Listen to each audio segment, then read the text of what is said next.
In this episode, we're going to talk about the number one skill that separates people who get rich from those who don't, according to Morgan Housel in his book, The Psychology of Money. This is something that I have been thinking about a lot over the last few years, especially as I've been talking to all these high net worth individuals, multi-millionaires, billionaires.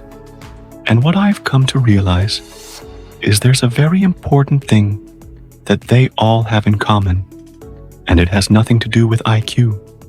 It has nothing to do with their looks, their background, where they went to school, whether they grew up poor or they had wealthy parents. The one thing that I think makes the most difference, and again, this is my opinion, is having the ability to get the goalpost to stop moving.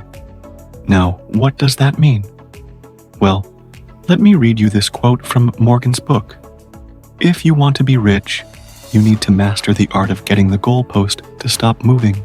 People who consistently move the goalpost are good at building wealth slowly, over time, because they never actually reach their goals. Instead, they just change what the goals are.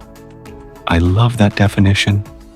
So, if you want to succeed at anything in life, whether it's your health, relationship, career, business, it doesn't matter.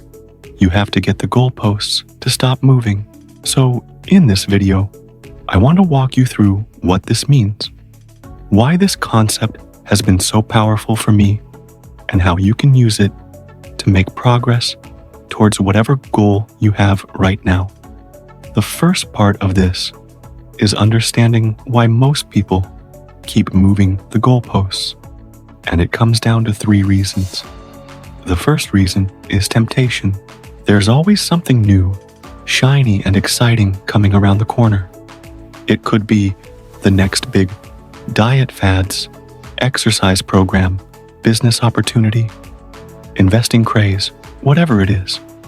But the moment something new comes along, it's very easy to say, well, the goal I had before wasn't quite right, because this new thing that's come along is even better. And so we move the goalpost. Second reason we move the goalposts is discomfort. Let's say you set out a really big goal. And the third reason we keep moving the goalposts is perfectionism. We have this idea that there's some perfect path that everyone should take, some ideal outcome that we should all strive for. And when we find ourselves off that path, when we experience any kind of setback or disappointment, we feel like we're failures. Now, the problem with all these reasons for moving the goalpost is that when you do it constantly, it creates this cycle of mediocrity. You never really accomplish anything, because every time you get close, you just change what your goal was. So, if you want to break this cycle, if you want to stop moving the goalposts, here are 4 steps that you can take. Step 1, focus on process over outcome. This is something I've talked about a lot in my videos, but it's so important that I think it deserves to be mentioned again. When you focus on the process, you're focusing on the things that are within your control. When you focus on the outcome, you're focusing on things that are outside of your control.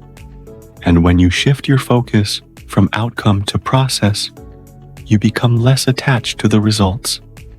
You become less likely to move the goalposts because you realize that the only thing you can control is your actions.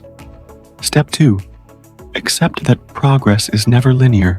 If you look back over your life, over your career, over your business, you'll see that progress is never linear.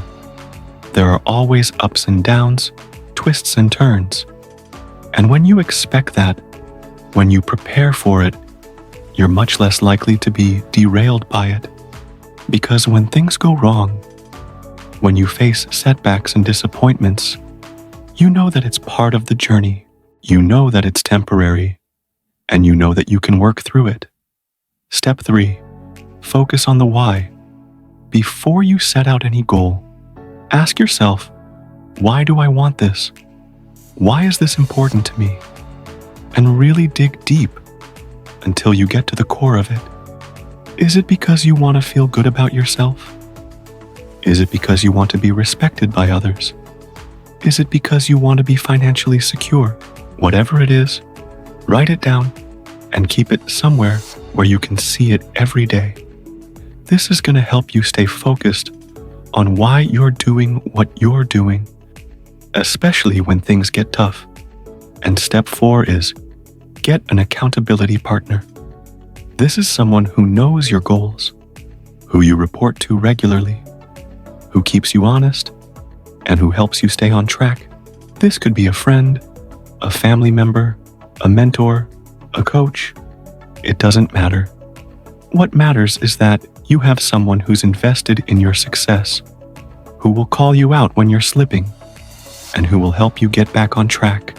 Now, once you've done these 4 steps, once you've figured out how to stop moving the goalposts, the next thing you need to do is figure out how to set goals that are both challenging and attainable. Because you can't just stop moving the goalposts you have. You also need to make sure you're setting new goalposts that are actually helpful. And to learn more about that, I've linked up a couple of videos here for you to watch.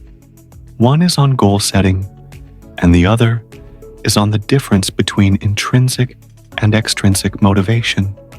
I think these 2 topics together are super important, and if you can learn how to stop moving the goalpost, and then you can learn how to set goals that are both challenging and attainable, you will set yourself up for success in whatever you do in life.